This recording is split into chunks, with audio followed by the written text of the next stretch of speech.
became really good builders of ships and boats, and also people that were able to sail a ship and a boat. That's why you may work at a car factory where they make cars, but you don't know how to drive it.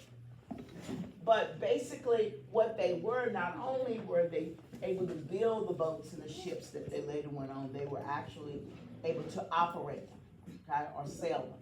All right, moving right along. Thanks to their ability to travel by boat, the Greeks were also able to set up colonies across a wide area. These colonies were independent, but had trading relations with their mother city, known as a metropolis. While residents often shared a culture somewhat different. Shut up. You shut up. You too. I'm gonna call this. He said. No, that's not even funny. What are y'all laughing at? No, Slayu. He right there. I take it to him. My boot. Okay, wanna be there. I wanna be there. I wanna be on this one too, so I'm gonna be there. You ain't the only one that need one. A lot of you need one. But you make sure, hey, you be quiet. You make sure you get that to your parent. Open your mouths up again for any, you too. Fall, you fail. And you say something else. You the one that failed. It ain't necessary for you to say anything. Reading. Okay, so they began to set up colonies.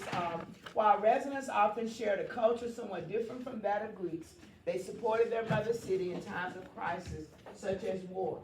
Dozens of Greek city-states arose throughout the mainland and islands. Over time, groups of nobles took power from kings. At one point, they were under the leadership of kings, but nobles are just people that were well thought of in their particular Greek culture. They took over the power from kings. These nobles ruled over the city-states, each of which had a unique character and government. The biggest, most powerful city-states were Athens and Sparta. So when I say city-states, I'm just saying what? Cities. Sparta and Athens were cities, and they were the most powerful one. The reasons why they were the most powerful is the two of them were the biggest. At times, these two very different city-states were rivals. At others, they were allies. So it means sometimes they went against each other, they may have fought, but other times they were allies. They worked together maybe against another group of people. Over time, the citizens within each polis began to take a more active role in how their city-state was governed. In fact, ancient Greece became one of the first societies in the world to develop the idea that a society should be run by its what? Citizens. Its citizens. Okay, what's a citizen? In ancient Greece, a person with legal rights and responsibilities in a city-state. Your rights are the things that you're able to do. Your responsibilities are those things that you must do. Okay? And that's what citizens were. In Greece, a citizen, however, in most city-states, read this, because you about to write about it. Ready, read. In Greece, a citizen was a resident of a city-state. However, in most city-states, only what? Adult property owners Who were born there were citizens. All right, so what I want you to do now is you're going to go and you're going to write what a citizen is. As for, let me see if it'll let me go. Two.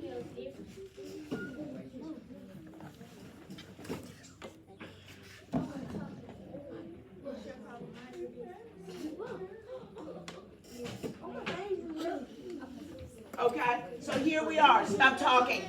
Write today's date. Rokelia. Rokelia. Get her.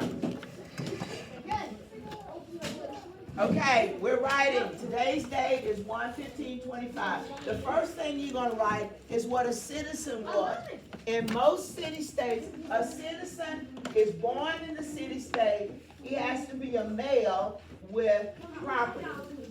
He had legal rights and responsibilities. He was considered a citizen. But it was not just any male, yes. What do you think it means when he said he had to have property? Generally, that means he had to own some, he had to have some what? Land. Land is property, but generally what goes with land? What do you, excuse me, if you have a house, would you have to get, how did you get it? Money. Okay, thank you. So basically what they were saying is really that how much we know now, there's really so many of the people that run our country even are people that have what? Money. All right, so it says, in order to be a citizen in most of the city state, you had to be born in that city state. You had to be a what? Male. Male. So that means if you were a female, you were not a what? You were not a citizen. Right? It ain't. And you not only had to be a male, but you had to have money, basically. That's what property means. Male. And then, in that case, you would have all the legal rights and responsibilities of a citizen. So you're writing what a citizen is, and you're writing that now? On today's date. You're writing now, babe?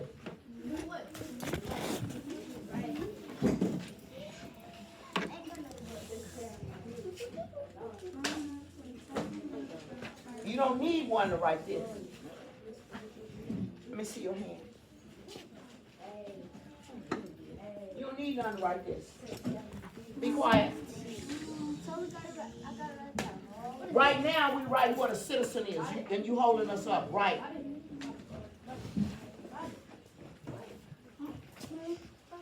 That's why you ain't doing nothing else. Yeah, a legal Right, right. that's right there, right, that look you made. I'm not, just be quiet, let's get through. You write what's on the board. Over here. Over there, you supposed to write what a citizen is. This one is good of chaos. This ain't for you, is it?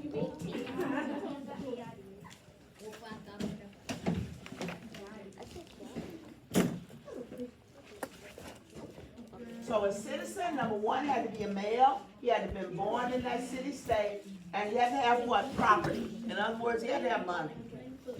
Hurry up and write this because we're not through. Yes. You better sit down. Oh, no, you ain't? Get him over here.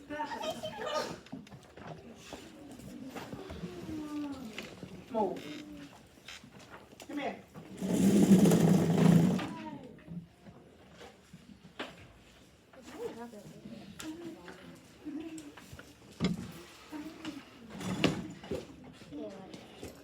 Come on.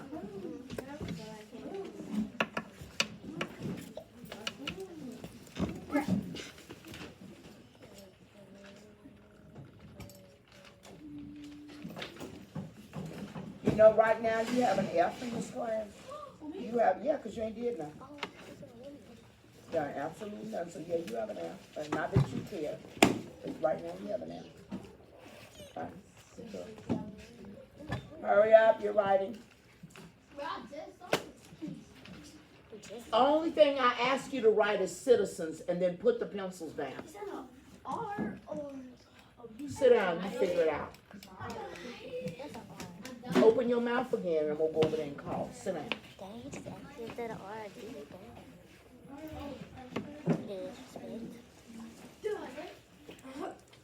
dang. Right, whatever you think.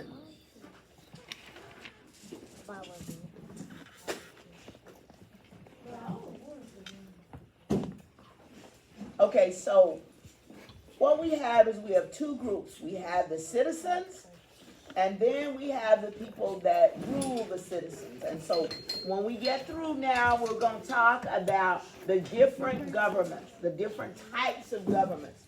So once you write, have legal rights and responsibilities on the citizens, put the pencil down. And I'm not waiting all day because you've been writing long enough. So in a society, there are two groups of people. Those who are governed, those are the citizens, and those who govern. All right, so what we'll look at is the type of government. There are four types, basically, there were four types of government. The first one is called a tyranny. Say tyranny. Tyranny. This word here is tyranny. A tyranny is a dictator. That's one person who holds all the power. Usually if it's a dictator, it's somebody that maybe came from another area and took over power from the people that were in charge. So go ahead now and write tyranny, dictator, and that one person holds all the power. No matter how big the city-state is or how big the area is, usually a dictator is someone that's come in, took over power, and he holds all. Don't ask me. No question. So tyranny, okay, after you write citizen, the next thing. I ain't never seen nobody that can't copy quiet and shut up all that noise. Then after you finish that, write tyranny. What's a tyranny? One person. He's a dictator. You do what I say, you do what he said. You, turn around. Move, yes, move.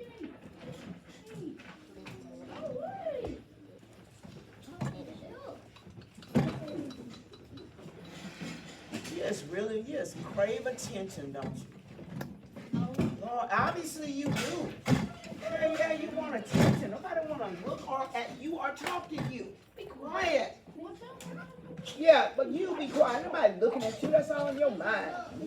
You.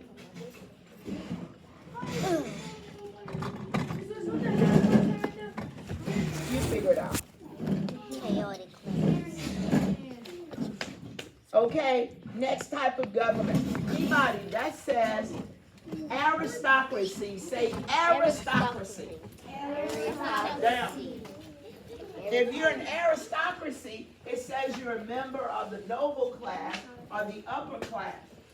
And you have power that's passed down. In other words, aristocracy, they're kings. That's what the aristocracy basically is, kings. And their power is what? Passed down through the bloodline. If you're a king, and nothing you have to do to be king. Your mama, your daddy was a king, so you are a king. Your son is going to be a king. His son is going to be a king. So that's what it means. You are born in the bloodline, and that's how into power. That's an aristocracy, and that's king.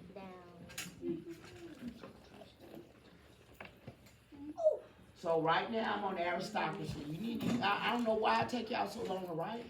I'm ready to start right now. I'm really a star writer.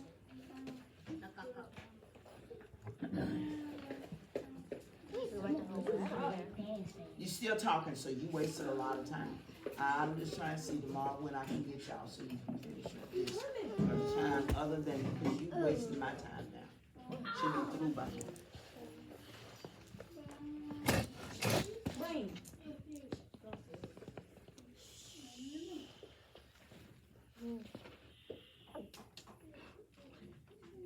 Next one.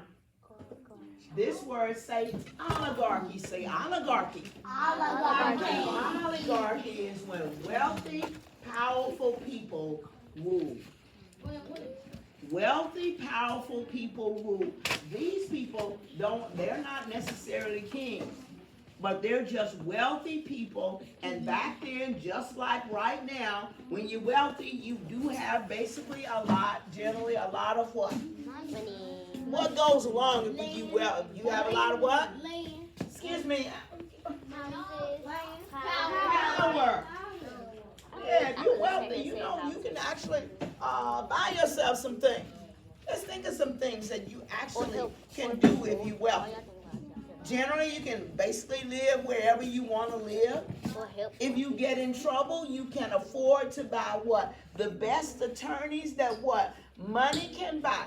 It's not necessarily that you were innocent of something, but it's the fact that you have the best quality attorneys.